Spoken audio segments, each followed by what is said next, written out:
hidup di dalam Engkau. Kami mau mengikutimu seumur hidup kami. Kami mau menjalankan apa yang menjadi rencana Tuhan dalam hidup kami. Bukan menjalani hidup ini semau kami, tetapi kami akan ikuti sesuai dengan apa maunya Tuhan. Bapa, biarlah kiranya Engkau memberkati anak-anak-Mu siang ini. Dengan kebenaran firman-Mu, buka pikiran kami, buka hati kami, cerahi Roh Kudus, supaya kami mengerti kebenaran-kebenaran firman-Mu. Bahkan aku berdoa sementara anak-anak-Mu mendengar firman-Mu, Engkau mulai menjamah hidup mereka. Dan Engkau mulai melepaskan kuasa-Mu atas hidup mereka. Terima kasih Bapa, di dalam nama Yesus urapi hamba-Mu ini. Haleluya, amin. Tepuk tangan yang meriah buat Allah kita. Silakan duduk saudara, shalom semuanya. Puji nama Tuhan, saya bersyukur siang ini saya boleh melayani saudara. Dan saudara, di ibadah yang kedua ini, saya ingin membagikan kepada saudara firman Tuhan dengan tema mengalami pelimpahan kasih karunia. Mengalami pelimpahan kasih karunia. Mari saudara lihat sama-sama di dalam 2 Petrus pasal yang pertama ayat yang kedua sampai ayat yang keempat. 2 Petrus pasal pertama ayat yang kedua sampai ayatnya yang keempat. Demikianlah bunyi firman Tuhan. Kasih karunia dan damai sejahtera melimpahi kamu oleh pengenalan akan Allah dan akan Yesus Tuhan kita. Karena kuasa ilahinya telah menganugerahkan kepada kita segala sesuatu yang berguna untuk hidup yang saleh oleh pengenalan kita akan Dia yang telah memanggil kita oleh kuasanya yang mulia dan ajaib. Dengan jalan itu Ia telah menganugerahkan kepada kita janji-janji yang berharga dan yang sangat besar, supaya olehnya kamu boleh mengambil bagian dalam kodrat ilahi dan luput dari hawa nafsu duniawi yang membinasakan dunia. Amin. Saudara, perhatikan saya baik-baik. Firman Tuhan mengajarkan, firman Tuhan memberikan sebuah pengertian kepada kita. Sesungguhnya hidup kita ini bisa mengalami pelimpahan kasih karunia. Hidup kita ini bisa mengalami damai sejahtera. Artinya kondisi hidup saudara akan bergerak menjadi baik. Kondisi hidup saudara akan menjadi punya kualitas yang sangat baik. Apa saja yang saudara rindukan dari Tuhan semua bisa terjadi apabila saudara dan saya memiliki pengenalan akan Tuhan yang terus bertumbuh makin kuat dari hari ke hari. Yang mengerti katakan amin. Itulah sebabnya Tuhan Yesus mengatakan di dalam Yohanes 15 ayat yang ke-7, jikalau kamu tinggal di dalam aku dan firmanku tinggal di dalam kamu, mintalah apa saja yang kamu kehendaki dan kamu akan menerimanya. Amin saudara. Jikalau kita benar-benar tinggal di dalam Kristus, jikalau firman-Nya itu benar-benar kita terima, kita lakukan. If you live in me and my words remain in you and continue to live in your heart. Apabila kita ini benar-benar melekat dengan Tuhan, tinggal di dalam Dia, hati kita benar-benar ada untuk Tuhan. Dan semua perkataannya, semua firman-Nya itu terus kita hidupi di dalam hati kita. Hidupi di dalam setiap hari jalan-jalan hidupmu, maka sesungguhnya apa saja yang kau butuhkan, Allah sendiri yang akan mengerjakan semua itu di dalam hidupmu. Baik hari ini, esok dan seterusnya akan ada Tuhan yang tidak pernah berhenti bekerja di dalam hidup kita. Tepuk tangan buat Allah kita, haleluya. Nah saudara, kasih karunia itu sesungguhnya adalah pemberian Allah kepada kita yang sebenarnya kita ini juga nggak layak untuk menerimanya. Kalau saya bisa berikan ilustrasi, maka saudara bisa mengerti bahwa kalau kita bekerja, kita dapat gaji, kita dapat upah, itu bukanlah kasih karunia. Kita kerja, kita dapat gaji, itu bukan kasih karunia, itu memang haknya kita. Amin apa amin? Orang kalau bekerja rata-rata naik gajinya setahun sekali, betul nggak? Tapi kalau saudara setahun bisa naik 3 kali, itu kasih karunia. Orang kerja dapat uang makan. Kalau bosnya satu hari nanya, lu udah makan belum? Belum. Gue mau ke sebelah mau makan. Lu mau ikut kagak? Boleh bos, ikut bos. Makan. Pada waktu di meja makan, apakah harus ada keharusan bagi bos saudara membayarin saudara makan? Kan dia cuma ngajak, ngikut nggak? Betul nggak? Nggak ada keharusan. Saudara tetap harus bayar makanan yang saudara makan, betul nggak? Dia tidak punya kewajiban untuk membayarkan makanan yang sudah saudara makan. Kenapa? Karena saudara masing-masing sudah punya uang makan. Tapi kalau hari itu begitu saudara mau bayar, terus kemudian bos bilang begini, udah nggak usah, hari ini gua yang traktir lu. Itu namanya kasih karunia. Sesuatu yang tidak layak tetapi Tuhan memutuskan untuk memberikan kepada kita untuk kita bisa terima. Kalau di dalam Alkitab maka saudara menemukan ada kisah tentang pekerja yang dari pagi bekerja di kebun anggur, betul? Di ladang. Nah saudaraku yang kasih dalam Tuhan, Tuhan itu menjanjikan kamu bekerja dengan aku bayar sedinar sehari. Yang pagi-pagi benar nih Tuhan janji.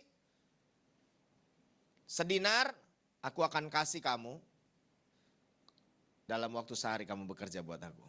Deal. Selanjutnya dia ketemu dengan orang yang lain, betul nggak? Dia ketemu dengan yang jam 9, dia ketemu dengan yang jam 3, dan yang terakhir adalah jam 5 sore. Saudaraku yang kasih dalam Tuhan, Alkitab mencatat yang jam 5 sore kerja artinya waktu kerja dia lebih sedikit, betul nggak? Waktu kerja dia cuma 1 jam lah paling top juga. Tapi dibayar sama-sama sedinar. Dan kemudian kita temukan di dalam Alkitab ceritanya orang yang lain ngamuk. Protes lah, bukan ngamuk, protes. Aku ini kerja lebih lama. Udah kerja keras seharian. Masa dibayarnya sama dia yang kerjanya baru sebentaran? Jawaban Tuhan apa? Bahasa sehari-harinya mungkin gini ya. Duit gua. Kenapa lu yang sewot? Terserah gua mau kasih siapa nih duit, betul gak? Gua mau kasih dia seberapa gede juga duit gua bukan duit lo. Emang gua ngerugiin lo apa? Gua janji sama lu bayar sedinar, gua bayar kan sedinar. Kalau gua mau kasih nih orang sedinar juga, kenapa lu pusi sewot? Mas Bulo, masalah buat lo. Gitu ya kan, kira-kira begitulah saudara. Tetapi mungkin ada banyak orang mengatakan rasanya sepertinya tidak adil. Tuhan ini tidak adil kalau dia mengingkari janjinya. Tuhan ini tetap adil, dia tetap membayar apa yang harus dia bayar yang dia janjikan ke orang lain. Betul nggak? Tetapi kalau ada orang yang lain bisa mendapatkan sesuatu yang lebih besar, itu memang kasih karunia dari Tuhan itu aja. Saudara bisa menangkap sampai di sini? Jadi sesungguhnya kasih karunia kita harus pahami. Kasih karunia itu memang diberikan oleh Allah secara cuma-cuma kepada setiap kita. Tetapi di dalam kasih karunia itu ada faktor pemilihan Allah sendiri karena perkenanannya. Amin apa amin? Makanya setiap kita kalau kita pengen hidup kita ini semakin hari bisa semakin menikmati kasih karunia Tuhan dilimpahkan atas kita. Maka kita harus belajar terus untuk mengejar pengenalan akan Tuhan supaya hidup kita bisa semakin hari semakin berkenan di hadapan Tuhan. Tepuk tangan buat Allah kita, haleluya. Ini yang harus dikerjakan, amin apa amin? Bukan cuma sekedar banyaknya datang ke gereja. Bukan sekedarnya banyak ikut ibadah. Bukan sekedar cuma nyemplung-nyemplungin diri ikut-ikut pelayanan. Tetapi Anda dan saya harus benar-benar membangun hidup dalam pengenalan akan Tuhan. Dari hari ke sehari semakin kuat. Sehingga hidup Anda bisa semakin berkenan di hadapan Tuhan. Ya. Lebih lanjut lagi, kata melimpahi. Atau kita ini dilimpahi oleh Tuhan. Saudara perlu mengerti dalam bahasa aslinya itu sedang berbicara dipercaya sedikit demi sedikit. Ditambahin lagi sedikit. Ditambahin lagi sedikit. Ditambahin lagi sedikit. sampai melimpah. Sama seperti Yesus berkata, aku datang supaya kamu mempunyai hidup dan mempunyainya dalam segala kelimpahan. Itu tidak sedang berbicara, Tuhan aku butuh uang hari ini. Tiba-tiba jatuh berkarung-karung dari langit. Gedebuk, gedebuk, gedebuk, gedebuk. Tuhan aku butuh mobil, jatuh mobil dari langit. Boom. Kalau jantungan mati saudara. Kakak bisa nikmatin kalaupun itu disebut berkat. Betul gak saudara? Tidak seperti itu caranya. Kalau Anda baca Keluaran pasal 23, maka Tuhan memberikan understanding kepada kita untuk menghadapi musuh kita saja, memukul musuh kita aja, dia melakukannya sedikit demi sedikit. Amin apa amin? Untuk dia membuka pintunya juga bagi saudara sedikit demi sedikit. Untuk dia membawa saudara kepada keberkatan, dia juga akan mulai melakukannya sedikit demi sedikit. Akan ada selalu testing Tuhan terhadap hidup saudara dan saya. Apakah engkau bisa dipercaya? Apakah engkau benar hidupnya? Ketika dia mulai membuka sedikit demi sedikit. Saudara perhatikan, orang Israel pernah diberikan mana dalam jumlah yang banyak. Amin apa amin? Mereka boleh ambil bukan hanya untuk 1 hari. Mereka bisa ambil lebih, ada berkat yang lebih. Dan di situ dicatat, Tuhan memiliki sebuah maksud melakukan itu. Dia pengen temukan apakah hati mereka benar-benar melekat kepada Tuhan atau tidak. Saudara, Tuhan akan selalu melihat seberapa sungguh, seberapa besar keinginan dalam hidupmu untuk mengenal Tuhan sungguh-sungguh. Semakin hidup saudara ini mau mengenal Tuhan, makin hari makin sungguh. Maka disitulah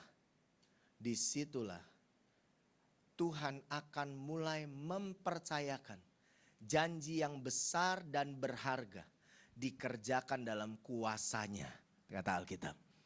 Dia akan mulai menaruh janji-janjinya. Dia akan mulai menaruh sebuah desain yang baru kepada saudara. Dia akan mulai taruh kuasanya untuk mendampingi hidup saudara. Sehingga hidup saudara akan terjadi seperti demikian. Dari hari ke sehari, dari bulan demi bulan, dari tahun demi tahun. Hidup saudara akan mulai dirangkai Tuhan menjadi semakin indah, semakin baik, semakin dahsyat, semakin luar biasa. Tepuk tangan buat Allah kita. Kebenaran ini harus saudara pahami.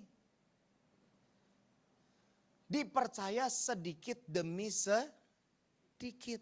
Ditambahi sedikit demi sedikit. Jadi nggak ada yang instan dengan Tuhan. Nggak ada yang namanya dibebasin dari yang namanya proses penilaian Tuhan. Nggak ada. Semua akan ditilik oleh Tuhan. Semua pegawai punya tanggung jawab untuk bekerja serajin-rajinnya, segiat-giatnya. Betul nggak? Semua pegawai punya tanggung jawab untuk bekerja yang terbaik untuk menguntungkan perusahaan. Yang satu bisa tukang jilat.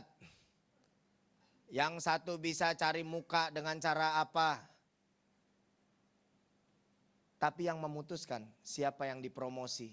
Siapa yang diajak pergi ke luar negeri. Siapa yang dapat bonus. Semuanya kan bos yang mutusin, betul gak? Termasuk yang ini gajinya naik berapa. Yang ini gajinya naik berapa. Yang ini gajinya naik berapa. Semua ada di tangan bos. Kalau hidup Anda mengerti. Mengejar perkenanannya Tuhan. Memperlakukan Tuhan. Itu benar-benar menjadi yang khusus, yang terutama. Yang spesial dalam hidupmu. Lebih daripada hal yang lain. Kau akan mendapati. Ada hal-hal yang dari sorga. Ada hal-hal yang datang secara ilahi. Akan diturunkan dalam hidup saudara. Sehingga saudara yang tadinya tidak memiliki banyak, saudara bisa menemukan. Alkitab mengatakan, carilah dahulu kerajaan Allah dan kebenarannya, maka semua akan ditambahkan kepadamu. Sifatnya ditambahkan. Dia akan lihat lagi, apalagi ya yang kurang dari dia, aku tambahin. Apalagi yang dia butuhin, aku tambahin. Waduh, aku senang lihat hidup dia. Aku akan buat ini buat dia. Waduh, aku hebat benar lihat hidup dia nih. Dahsyat. Aku senang. Aku tambahin. Itu cara kerjanya Tuhan. Itu cara kerjanya Tuhan. Halo. Nangkap sekarang? Jadi bukan masalahnya kita bahasa roh siapa paling kenceng. Sendal sama sendal baru, sendal sama sendal baru, sendal sama sendal baru. Oh! Kalau hidupmu tidak dibangun dalam pengenalan yang sungguh akan Tuhan. Kau tidak mengerti apa yang Tuhan mau dan kau tidak melakukan apa yang Tuhan mau. Tidak akan ada pelimpahan kasih karunia. Semua orang harus mengerti bagian ini. Bukan masalah diurap-urapin. Pengurapan itu penting. Pengurapan itu adalah pelimpahan kuasa Allah di dalam hidup saudara. Untuk menolong saudara bisa berjalan melakukan apa yang Tuhan mau dari hidup saudara. Ketika saudara melangkah melakukan dengan kekuatan Tuhan, saudara mengerjakan apa yang Tuhan mau. Disitulah akan mulai ada mujizat terjadi dalam hidupmu. Makanya jangan pernah jadi orang Kristen asal-asalan. Bilang kanan kiri, jangan jadi orang Kristen asal-asalan lo. Ngomongnya yang mantap, jangan jadi orang Kristen asal-asalan lo. Jangan cuma asal ke gereja lo. Jangan cuma nyebut Yesus doang lo. Kagak bakalan jadi apa-apa. Kalau hidup lu gak di dalam Yesus. Tidak akan terjadi apa-apa. Bukankah itu yang Yesus katakan? Kalau kamu di luar aku, kamu tidak bisa berbuah. Amin apa amin? Kalau aku ada di dalam kamu, kamu ada di dalam aku. Kamu pasti berbuah. Bahasa Inggrisnya abundant. Kamu akan mengalami pelimpahan itu. Kamu akan mendapatkan hasil. Kamu akan pasti bisa menikmatinya. Tapi kamu harus ada di dalam aku. Benar-benar ada di dalam aku. Lebih tepatnya hatimu terhadap aku harus ada seperti aku punya hati terhadap kamu. Cinta Tuhan tidak boleh bertepuk sebelah tangan sama kita. Halo? Cinta Tuhan harus ketemu sama kita. Sama cintanya kita juga sama dia. Semakin Anda cinta Tuhan, semakin Anda benar-benar hidup di dalam dia. Semakin Anda benar-benar hidup mentaati dia. Semakin Anda benar-benar mengusahakan hidup ini saleh, kata Alkitab tadi ya. Hidup saleh dalam pengenalan akan Allah. Maka janji itu yang besar dan yang berharga. Kuasa itu dalam bahasa Ibrani. Kuasa itu akan bermanifestasi, bekerja dengan begitu kuat. Sehingga janji itu bukan hanya kau dengar, tetapi janji itu dipastikan akan kau terima di dalam segenap hidupmu. Haleluya. Terjadi. Makanya jangan pernah anggap remeh Tuhan. Jangan pernah mempermainkan Tuhan. Jangan pernah udah tahu Tuhan, udah tahu firman-Nya, udah tahu bagaimana harus kita hidup. Dan kita mencoba untuk hidup tidak semakin saleh dalam pengenalan akan Tuhan yang sudah turun bagi kita. Semuanya akan sia-sia. Mau tuh pendeta nubuatin saudara hebat. Mau gereja kita dinubuatin begitu hebat. Mau yang ngurapin kita pendeta-pendeta yang dipakai Tuhan, diurapi Tuhan dalam kuasa yang begitu hebat. Rasanya semuanya nothing. Gak ada apa-apa. Karena saudara ingat, yang mengerjakan pelimpahan kasih karunia itu bisa terjadi. Yang membuat damai sejahtera benar-benar bisa memenuhi hidup saudara. Hanyalah pengenalan akan Allah, akan Yesus Tuhan kita. Berarti harus ada sebuah perubahan yang nyata dari hidup kita dengan Tuhan. Amin apa amin? Yang tukang mabok harus berhenti dari suka minum, minuman keras. Yang tukang judi harus berubah, tidak boleh main judi lagi. Sekalipun nggak pakai duit kok, cuman coret-coretan doang pakai bedak. Berubah. Amin apa amin? Yang tadinya mulutnya jahat, Sekarang harus berubah. Mulutnya ini pakainya untuk membangun, memberkati orang. Yang tadinya peditnya tingkat dewa. Sekarang dia harus berubah menjadi orang yang mau murah hati. Orang yang tadinya tidak mau melayani, sekarang dia harus merelakan dirinya mau melayani Tuhan. Aminnya kecil banget sih. Ngerti kagak nih? Halo? Jadi jemaat tuh antusias. Amin gitu. Ya, amin. Ini kebenaran. Dan yang namanya kebenaran itu gak bisa ditutupi. Kalau Anda mengikuti kebenaran Kristus, kasih karunia-Nya akan turun. Serius. Alkitab berkata firman itu akan menjadi hakim untuk manusia pada akhir zaman. Hidupmu semua ditentukan oleh karena pengenalanmu akan Tuhan. Apakah firman itu kau terima dan kau jalankan atau tidak? Apakah firman itu telah datang kepadamu dan kau ikuti atau tidak? Semua akan tergantung dari firman itu. Dari pengenalan akan Tuhan. Makanya kalau kita hidup hari ini, ada persoalan, ada masalah, ada kesusahan. Belajarlah percaya, selagi aku hidup benar ngikuti Tuhan. Selagi aku terus mengejar hidup yang saleh dalam pengenalan akan Tuhan. Dikasih tahu firman apa, aku segera berubah, aku segera bertobat, aku segera menyelaraskan hidupku dengan firman itu. Percayalah, mujizat tidak akan pernah jauh dari hidup saudara. Mujizat akan selalu dekat dan mujizat bisa terjadi setiap hari dalam hidup saudara. Tepuk tangan buat Allah kita. Makanya penting buat kita bukan sekedar tahu banyak firman. Tapi semua kita harus menjadi pelaku firman.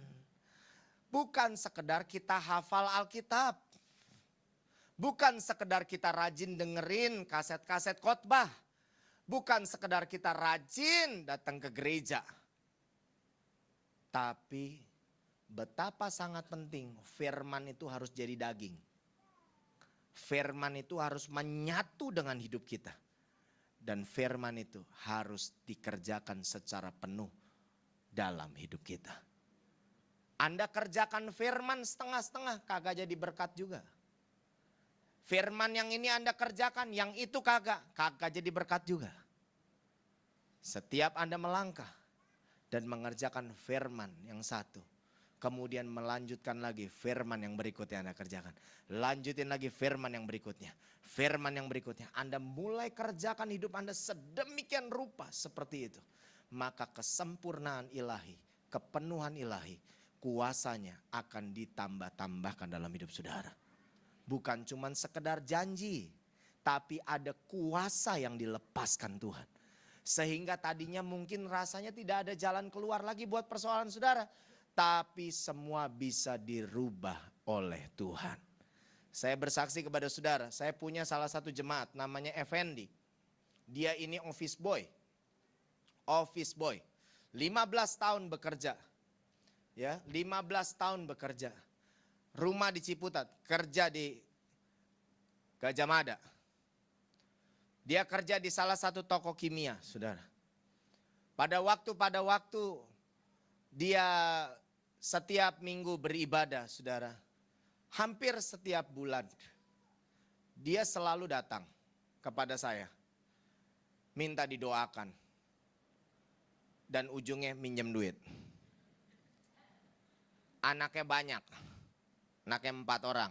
Office boy tapi anak 4. Harusnya kan menyesuaikan diri ya. Office boy nafsu ditahan dikit gitu ya. Jangan banyak-banyak anak. Gak cukup keuangannya saudara. Gak cukup keuangannya. Tiap bulan minjem duit. Banyak orang menasehati saya begini. Pak, jangan dikasih pinjem terus. Orang kalau dikasih pinjem sekali, dia besok akan datang minjem lagi. Terus aja begitu. Saya bilang, saya punya alasan kenapa saya kasih dia pinjem duit. Kenapa saya melakukannya? Mungkin bagi orang lain saya seperti orang bodoh. Tetapi saya melakukannya karena saya tahu orang ini perlu sekali ditolong. Orang ini layak untuk ditolong karena orang ini sungguh-sungguh hidup di dalam Tuhan. kerjanya benar, kerjanya rajin, ibadahnya juga rajin. Kelihatan banget bagaimana dia mau betul-betul tumbuh dalam pengenalan akan Tuhan. Hidupnya juga, keluarganya juga gak aneh-aneh. Benar-benar mau hidup dengan suci dan benar. Itulah sebabnya saya sadar dia perlu ditolong. Dia perlu ditolong. Anaknya butuh buat sekolah, betul gak? Makanya saya nolongin karena dia sudah melakukan bagian hidupnya secara maksimal. Dia gak bisa lagi, itu harus ditolongin. Saya kerjakan, saya tolong. Mana kita tahu saudara, ternyata Tuhan punya cara untuk membawa dia kepada pelimpahan kasih karunia yang luar biasa. Bosnya tiba-tiba meninggal. Waktu bosnya meninggal, dia berpikir bahwa wah usahanya habis dah. Gua malah kagak kerja dan sekarang karena anak bininya bos gak pernah nanganin nih usaha. Habis dah. Tapi hebatnya Effendi, sekalipun bosnya udah meninggal, tidak ada yang handle itu toko. Tiap hari mah tetap berangkat dari Ciputat. Tetap berangkat dari Ciputat ke Gajah Mada. Hanya cuman datang bersihin toko. Ngelapin semuanya sampai rapi, sampai bersih. Habis itu tutup lagi, pulang lagi. Setiap hari. Satu kali ketika dia lagi bersihin, tiba-tiba ada seorang datang dan kemudian bilang, saya adalah pengacara daripada bosmu. Saya akan membacakan surat wasiat dari bos buat kamu. Dia bilang, salah pak, saya mah cuman kacung. Saya mah cuman pembantu pak. Gak mungkin ada di surat wasiat, salah kali. Salah pak, pasti cuman anak bininya. Enggak, namamu benar kan Effendi? Iya, ada namamu di ini. Wah pak, yang benar pak, jangan bercanda. Benar, datang ke rumah ya. Kumpul sama anak istrinya almarhum. Kumpul lah dia. Duduk juga masih ngedeprok di lantai saudara. Namanya kacung. Nggak berani duduk di atas saudara.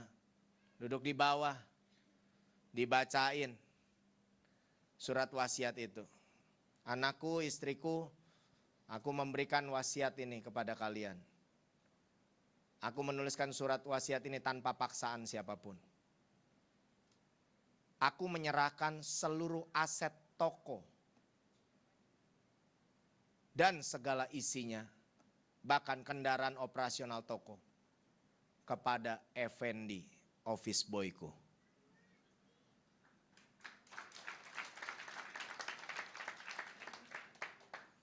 Tepuk tangannya kayak orang ngiri.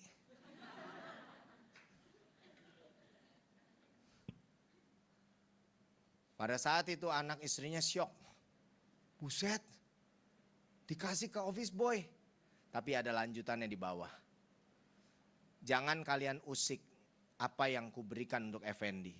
Karena untuk kalian telah kusediakan 1, 2, 3. Mulai senyum bini sama anaknya. Dan di bawah, di paling bawah ada alasan. Mengapa aku memberikan Effendi? Mungkin kalian bertanya-tanya kenapa aku berikan Effendi. Karena 15 tahun dia bekerja kepadaku tidak pernah terlambat. Dia bekerja dengan baik. Dia bekerja dengan jujur. Dia bekerja penuh dengan rasa hormat kepada aku. Dan semua ini pantas untuk aku berikan kepada dia. Coba-coba tepuk tangan jangan kayak orang ngiri gitu. Tepuk tangannya kayak saudara yang dapetin hadiah itu dari Tuhan. Tepuk tangan, wow, haleluya. Coba. Lagi, lebih keras, lebih keras. Woo, woo. Supaya malaikat demen lihat saudara. Gue demen sama nih orang nih. Orang lain yang dapat berkat, yang senang. Dia juga cengenges, gembira. Gue cepretin juga nih orang. Oh, kalau giliran cepretin aja amin. Dari tadi kagak ada yang amin, berat bener. Saudara, kita gak pernah tahu apa yang sudah Allah setting buat hidup kita, betul? Mata kita cuma ngelihat bisa sampai tembok ini, tapi Tuhan melihat sesuatu yang jauh. Dia mempersiapkan sesuatu yang hebat sudah jauh di depan kita.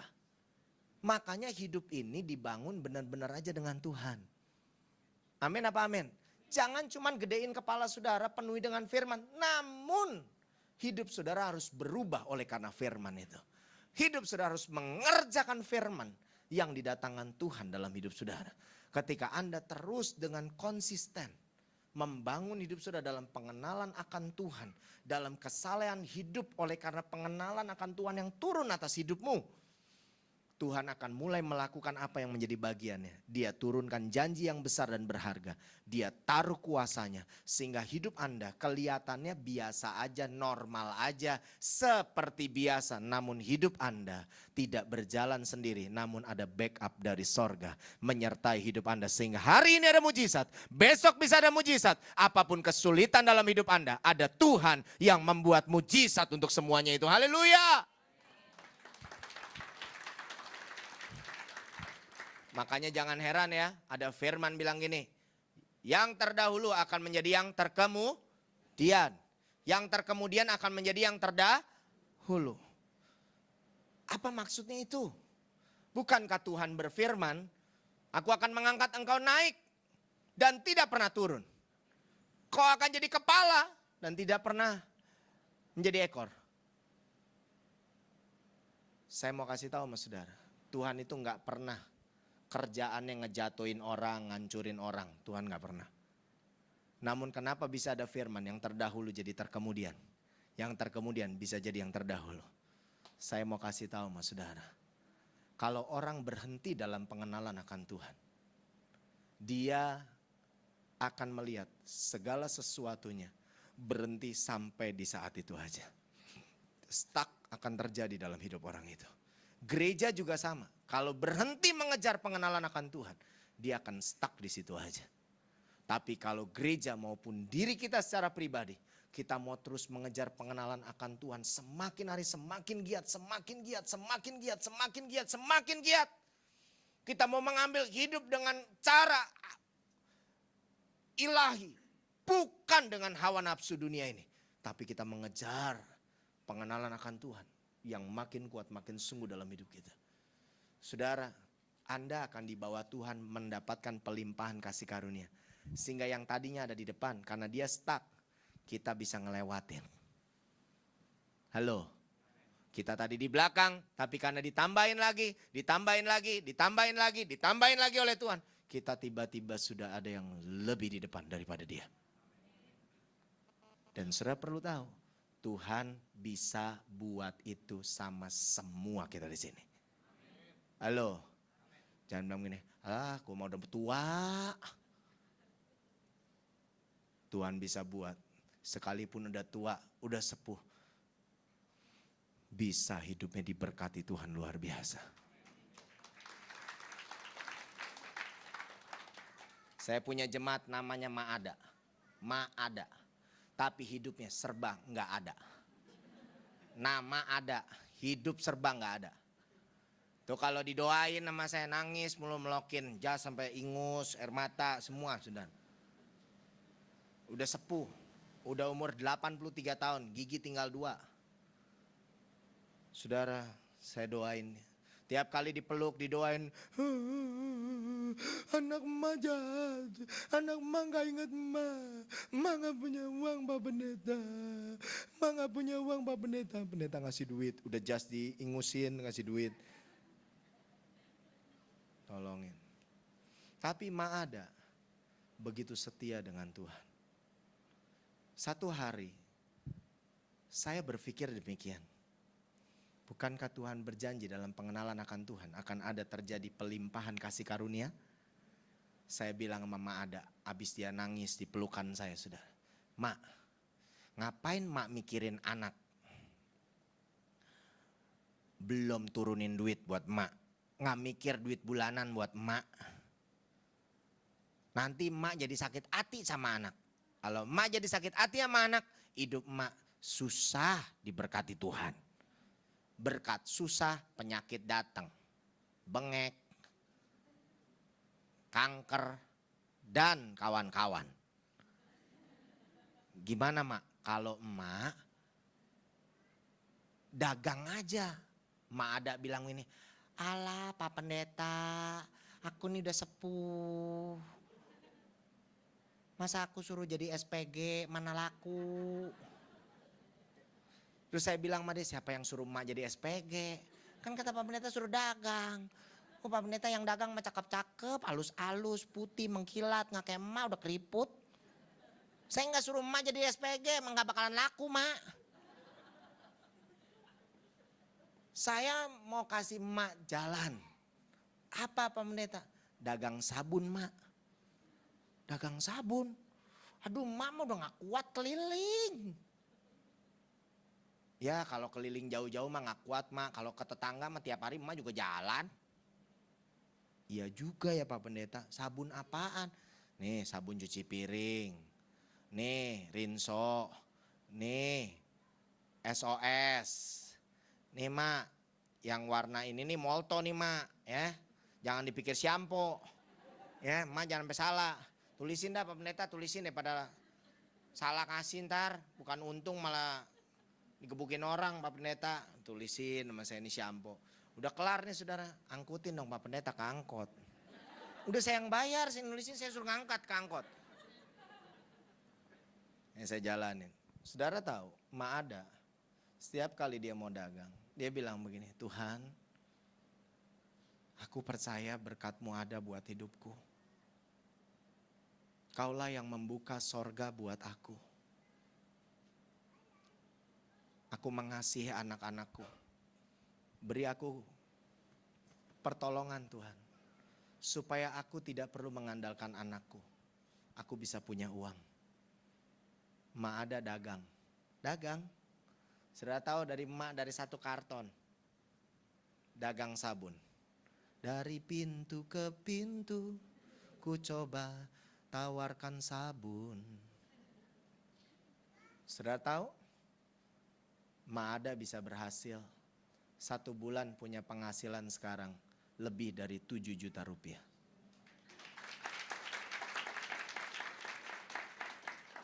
Ada lagi pembantu.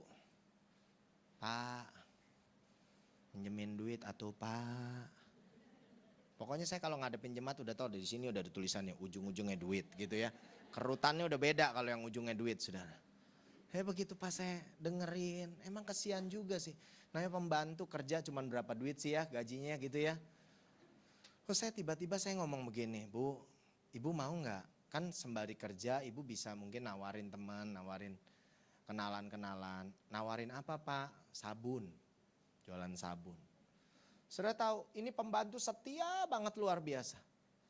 Dia kerja dengan baik, dia kerja sungguh-sungguh. Saya bilang sama bosnya jangan halangi dia ke gereja. Kasih dia ke gereja. Saya juga ngajarin pembantunya. Kamu kalau jadi orang Kristen bukan serba segala sesuatu mesti dimaklumin. Apalagi alasannya gereja.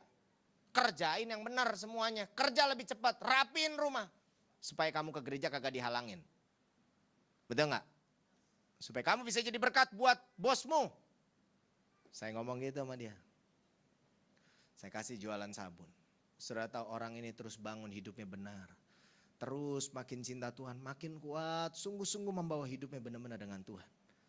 Sudah tahu pembantu ini sekarang dia bisa punya pendapatan setiap bulan 25 juta.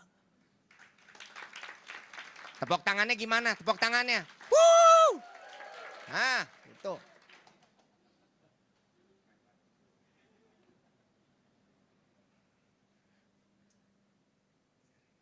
Mungkin ini buat Anda biasa.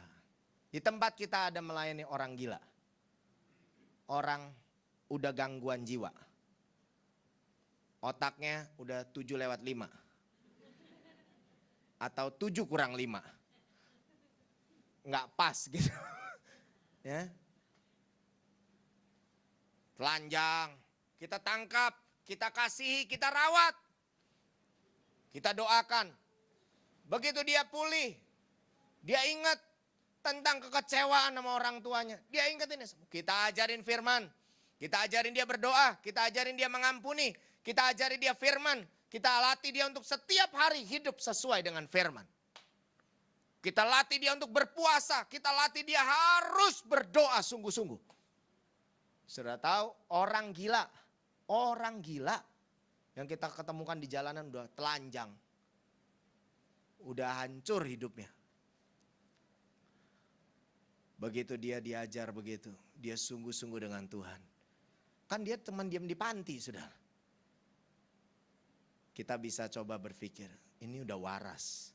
Kalau kelamaan ngumpul sama orang gila, ntar ngikut gila lagi. Ini mesti ditolong. Dia harus menjadi saksi Tuhan. Bagaimana orang dari gila bisa jadi orang yang diberkati Tuhan. Dia udah cinta Tuhan, udah mengenal Tuhan sungguh-sungguh. Saudara, kita masukin kerja di Sophie Martin, tas. Tahu merek itu? Sophie Martin, ada agent-agentnya di sini? Sophie Martin, saudara, dia ngejahitin. Jadi penjahit tas Sophie Martin, orang gila dari tempat rehabilitasi kita. Saudara, dari tas itu aja, jahit tas, 1 bulan dia bisa dapat penghasilan 3.500.000 rupiah. Habis itu Tuhan kasih kreativitas lagi. Ini kan pada sibuk ya ngejar setoran pada ya. Biar cepat kelar. Kadang-kadang mau ngopi udah buang waktu kalau keluar ya. Dia siapin, dia minta izin sama bosnya. Boleh gak saya dagang di sini? Sekalian ngejahit belakangnya jajaran temboknya itu kopi, nutrisari, apa segala macam, roti semuanya. Kecuali rokok. Semua. Kita bangun pengenalan akan Tuhan benar-benar sama orang ini. Termasuk usahanya pun harus usaha yang benar. Ya, kerjain itu semua. Saudara tahu, dari hasil usahanya itu kelihatannya kan kecil ya.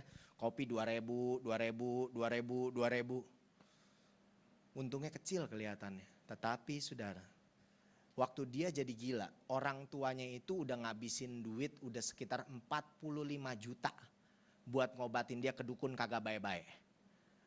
Dengan cara dia kerja, dia jualan. Saudara, dia bisa bayar kembali semua uang yang sudah dikeluarkan oleh orang tuanya. Dan orang tuanya akhirnya terima Yesus, mau dibaptis juga. Nah, kan kalau ibadah begini kan enak ya. Coba kalau saudara masuk ke hutan, ya, ada suara burung. Rame, enak kan? Tapi kalau di hutan sepi. Ngeri nggak? Sama kalau di gereja semuanya kayak patung. Ngeri masuk tuh gereja. Tapi kalau orangnya antusias, haleluya, amin, amin, amin. Itu yang tadinya stres nggak jadi stres. Yang tadinya udah lemah jadi kuat. Yang tadinya sakit lupa sakitnya. Yang tadinya butuh mujizat, mujizat pasti terjadi. Tepuk tangan buat Allah kita, haleluya. Wah, ini kalau begini nih diundang lagi juga demen saya nih. Saudara selatih hidup saudara mengenal Tuhan sungguh-sungguh. Amin apa amin? Latih, banyak doa, latih. Jangan ngomongnya cuma, gue mah gak bisa tuh doa lama-lama kayak dia tuh. Duh, gue mah gak tahan baca Alkitab. Baru berapa kalimat mata gue langsung merem. Gue mah gak tahan puasa, sakit mah gue. Nah, Tuhan maklum lah, gue gak pernah bisa puasa. Saudara tahu saya disembuhkan dari mah kronis. Gimana caranya? Saya melayani dari jam 6 pagi sampai jam 6 sore sambung menyambung. Kayak Peter Pan nyanyi keliling konser. Saya terus seperti itu saudara. Dari jam 6 pagi sampai jam 6 sore saya lupa makan. Karena terus melayani. Melayaninya bukan di gereja. Kalau di gereja mah ada makanan. Kayak tadi ada bapau, ada macam-macam saudara.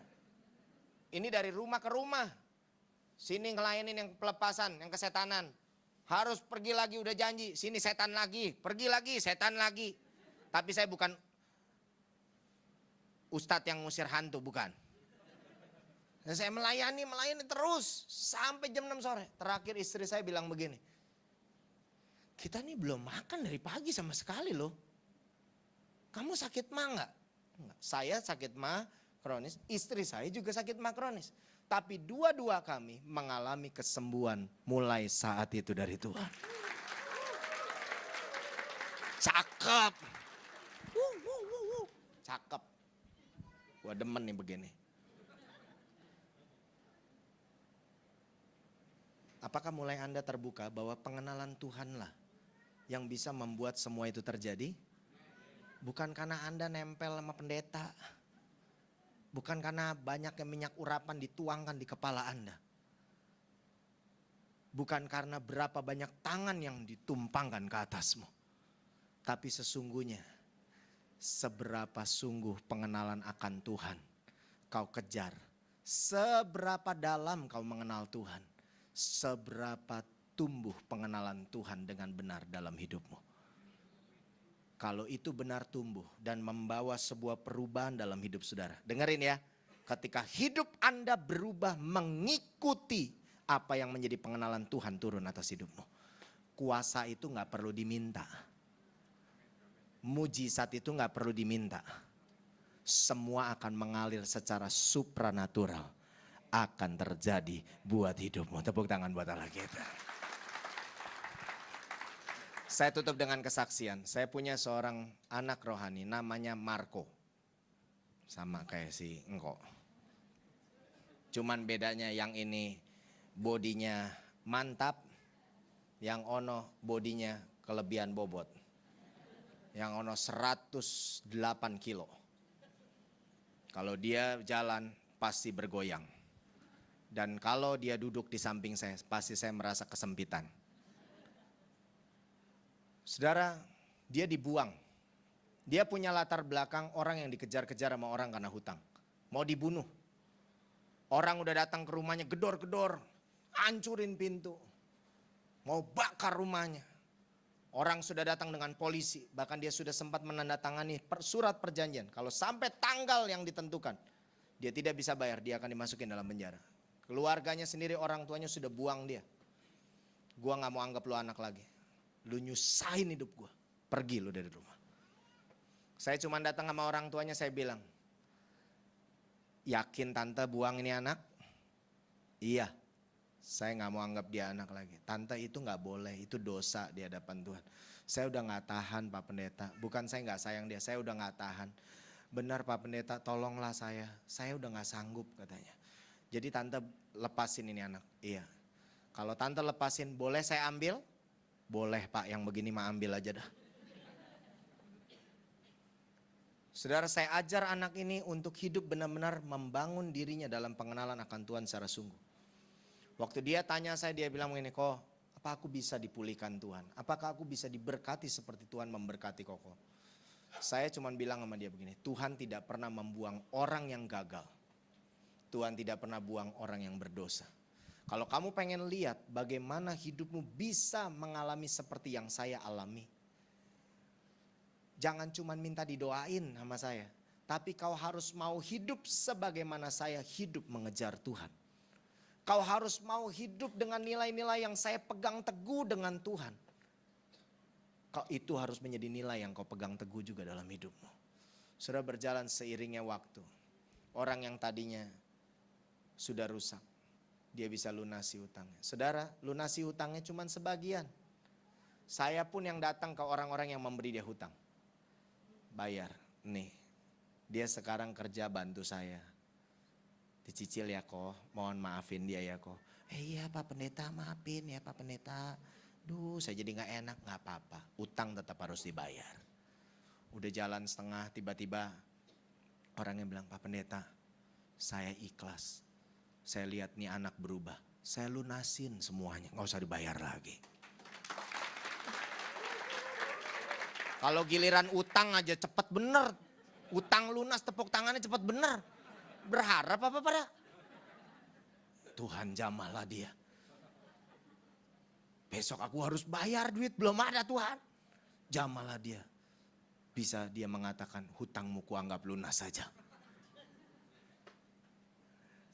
Saudara, Marco mulai membangun hidupnya. Dia kerja, belajar, kerja, belajar mengenal Tuhan. Didikannya keras, keras. Salah satu contohnya aja, saudara. Dia tidak bangun untuk doa pagi. Saya guyur pakai air, saya ember. Karena kalau cipratin mah kagak bangun orang gendut begitu, saudara. Kalau orang gendut begitu mau dicepretin kagak bangun. Diguyur air seember baru bangun dia. Kalau lagi doa, kalau habis diguyur, hura patakara labora patakara. Saya langsung bilang, apaan lu kurapaka. Orang lu molor, masa baru melek lu langsung hurapa. Kamu tadi berdoa gak?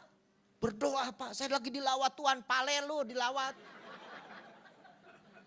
Bagus iler lu kagak jatuh. Saya keras mendidik anak-anak rohani saya. Pendoa kalau lagi doa sama saya di gereja. Saya lihat, saya tepak. Bukan saya elus, saya tepak. Lebih baik bangun daripada disetrum sama Tuhan. Kalau nggak dikirim cacing makan lu, repot. Apa jadinya kalau pendoa aja molor?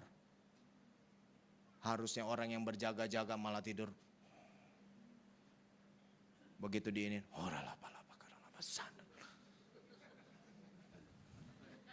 haleluya, haleluya.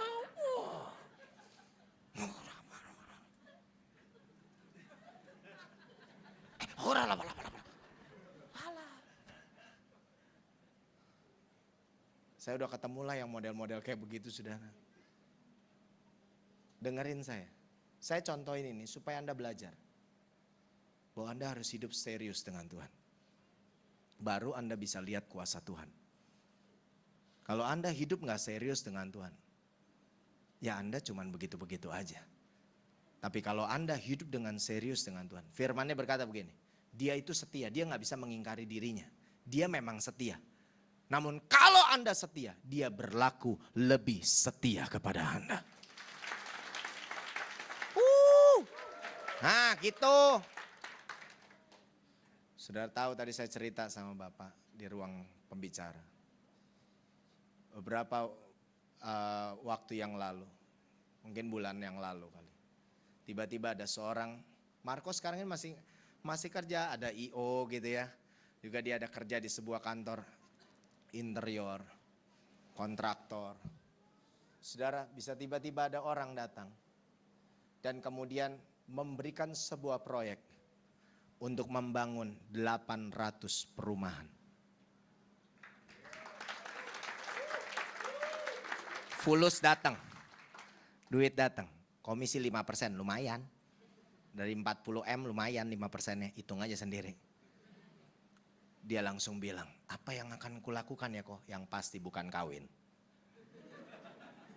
Karena masih terlalu muda. Terus dia bilang begini, kok doain, makin dahsyat nih.